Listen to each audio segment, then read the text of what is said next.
Hello, my Bill 5000 Nation. How's everyone doing today? Hopefully, everyone's having a great day. If not, I hope it gets better from here. We are back with another MrBallen video. This one is titled The Pinching Man. I'd pinch his little pecker off. Pinching man, my ass. Alright, I'm excited to get in today's video. Hopefully you guys are excited as I am. And if you are, please go down there, turn them lights down low, put on something comfy, cup with something special. Let's avoid getting pinched.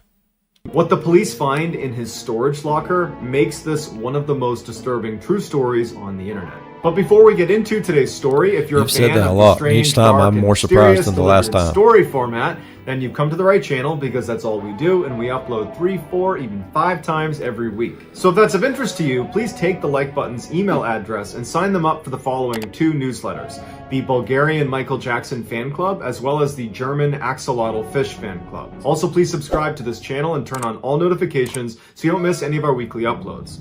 All right, let's get into today's story. Why would we do that? Oh God. The viruses. The viruses. He had plans for her. In 2014, a young woman named Jen was sitting in her sister's living room, looking out their back window where her son and her 2 nephews were playing.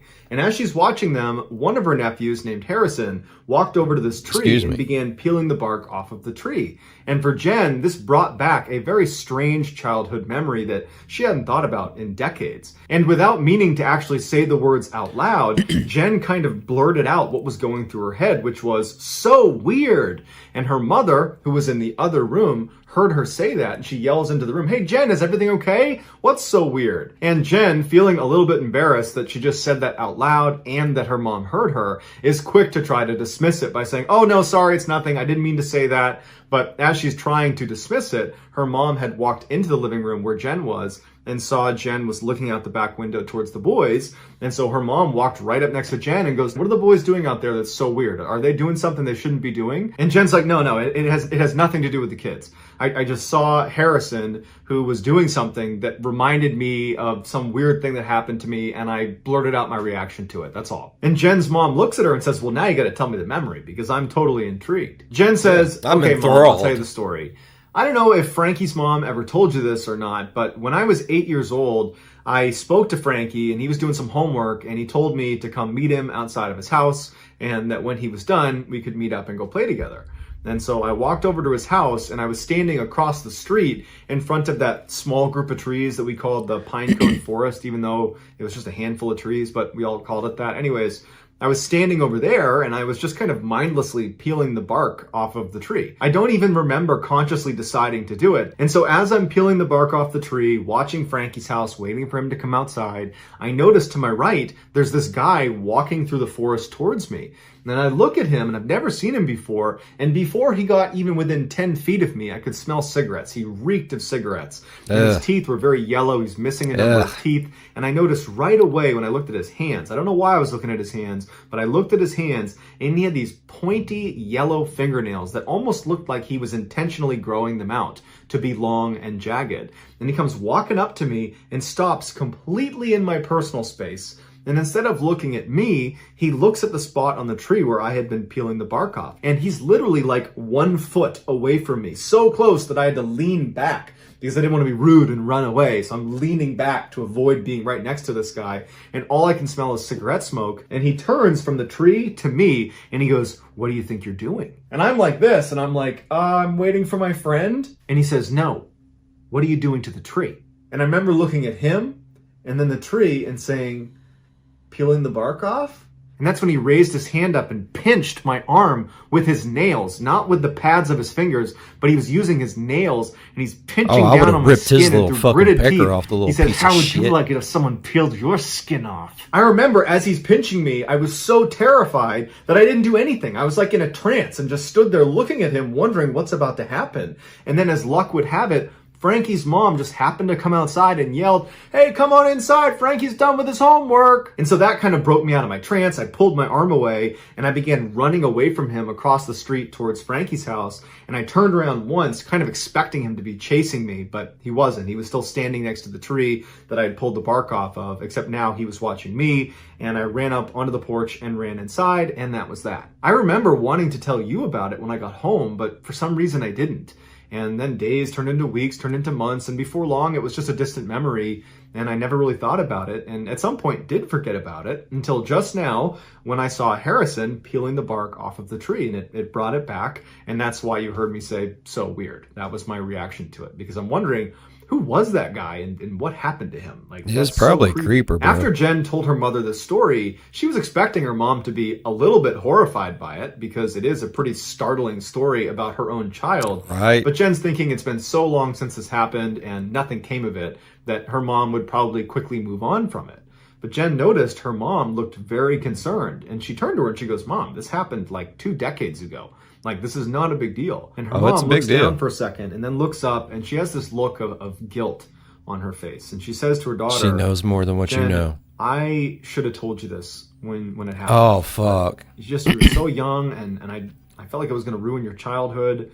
And so I just didn't tell you. And it seemed like you forgot about it, but obviously you didn't. And so I guess you got to hear the full story now. Jen's confused at this point, and she says, "What are Mama? you talking?" And her mother, What who now you talk really about? uncomfortable, you know, she's touching her face, Itchy, and she looks very anxious. She says to Jen, "It's time you learned who that man really was." Before Jen could ask any more questions, her mom just says, "Honey, just sit down, and I will explain everything to you." So they sit down, and Jen's mom is still acting pretty uncomfortable. I don't want to tell you sit down. A difficult subject for her. No, you sit down. And she starts by saying, "Okay, so do you remember how in our neighborhood where you grew up, everybody seemed to know each other? You know, it was a really tight community of people." That's how it was back in the day, bro. Yeah, I remember that. And her mom was like, "Well, because of that, it made it really easy to spot people that were, you know, outsiders, that didn't live in the neighborhood. And so if a car came down the street and I didn't recognize it, I would find myself looking out the window and watching the car to see where it was going, because there's no reason to be in this neighborhood unless you're a visitor or you live here." And so I was in the habit of people watching anybody that showed up that I didn't recognize. Bro, I do that. A bunch of the other I was born in the country. That's all you had to do was people watch. Frankie's mom. Anyways, on the same day that creep came up to you and pinched your arm when you were 8 years old in 1995, well, that morning, Frankie's mom, Sonia, she happened to look out her front window and she saw a vehicle she didn't recognize.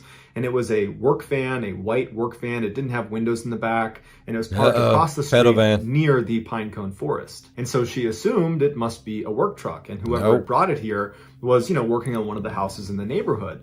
But where it was parked, it was not close to any one particular house. And there was lots of places you could have parked on the street. So it seemed odd, if you're going to be doing work on a house, that you wouldn't just park in front of the house. Like, why would you park, you know, inconveniently farther away in front of this random forest?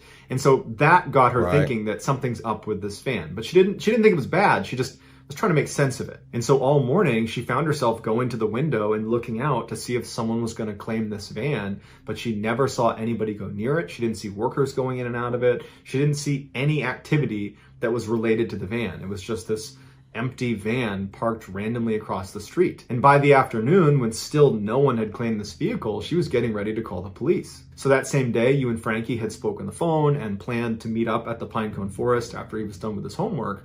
And he didn't tell his mom about these plans, and so she didn't know that you would be very close to this van. Had she have known that, she would have told you to not wait out there, but instead to come right inside and don't go near this van. So at some point in the afternoon, when Sonia's getting ready to call the police, and you were actually already over at the Pinecone Forest waiting for Frankie, Sonia's looking out the window and she sees the back 2 doors fly open, and that guy who pinched you jumps out of the back and starts running into the Pinecone Forest.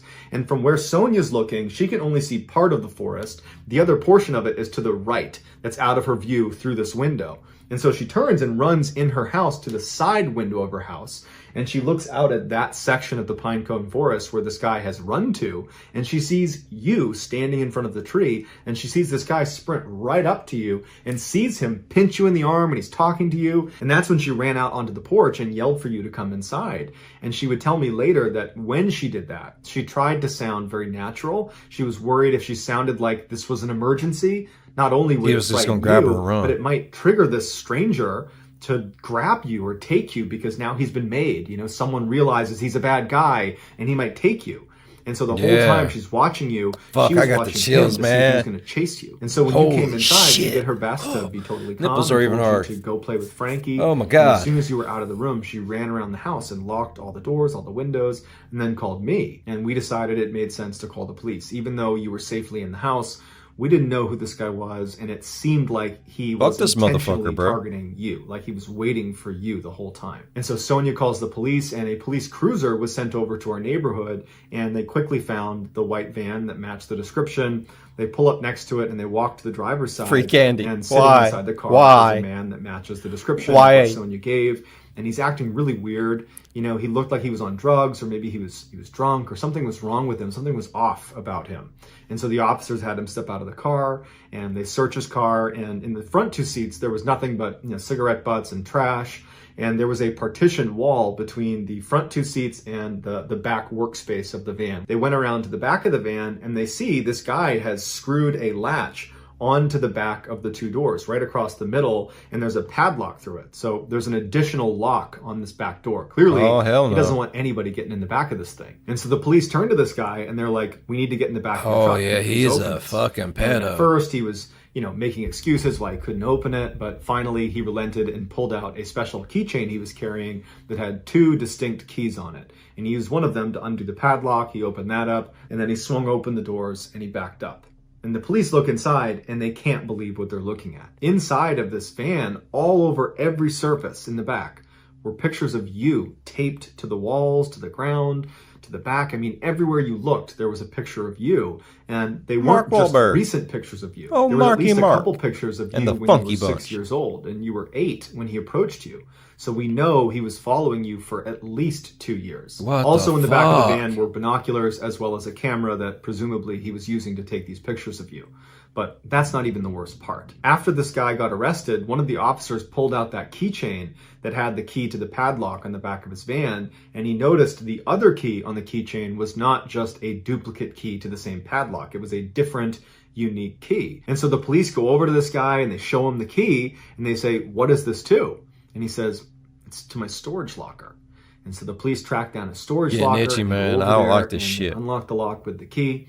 And they open the door, and what's inside is straight out of a nightmare. The entire storage locker, the ceiling, the floor, the walls, all of it was covered in clear plastic wrap. And behind the plastic wrap, you could see on the walls were hundreds more pictures of you. And in the middle of the storage locker was a dentist chair that had been anchored to the ground. Next to the dentist chair was this silver tray like you would see in a dentist's office, except on it were all these knives. And they were not surgical or medical knives. They were like meat cleavers and hunting knives, crude instruments. And then next to that on a table was an anatomy book where he had used printouts of you to bookmark different parts of the book that he was taking notes on and highlighting, all of which had to do with the female anatomy. In the back of the locker was a rotted mattress that was just sitting on the ground, and anchored in the back on the wall were chains with handcuffs extending off of them. And then next to the bed were dozens of empty 5-gallon drums. When the police showed us pictures of the inside of his van, we were very shaken up. It was just so awful to imagine someone taking advantage of you in that way, you know, watching you.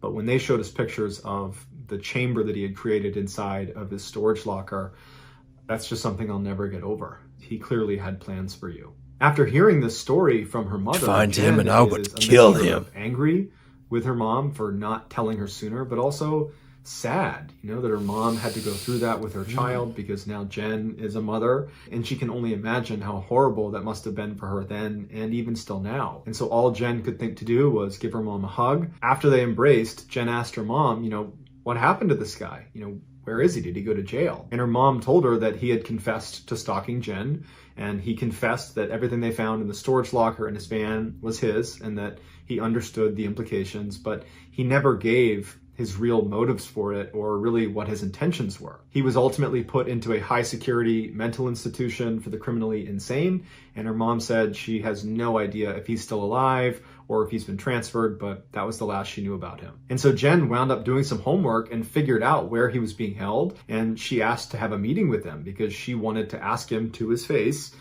What were you planning to do to me? I want to know why you did this. And he agreed to take this meeting, but the day before they were supposed to have it, he took his own life. And so Jen doesn't know if that was brought on by their impending meeting. It certainly seems likely, but unfortunately, that's it. She doesn't get any more answers, and it will end with a big question mark of, what was he going to do to me and why?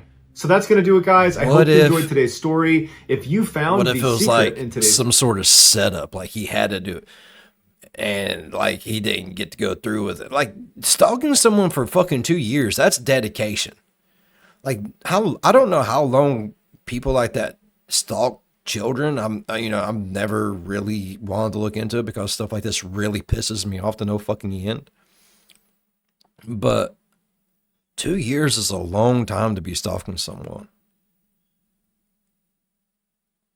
What if someone got to him and he didn't kill himself, but they made it look like he killed himself? Like, we're going down a rabbit hole now, bruh. All right, I really enjoyed that. Oh my God, the pinching man. That's fucking scary.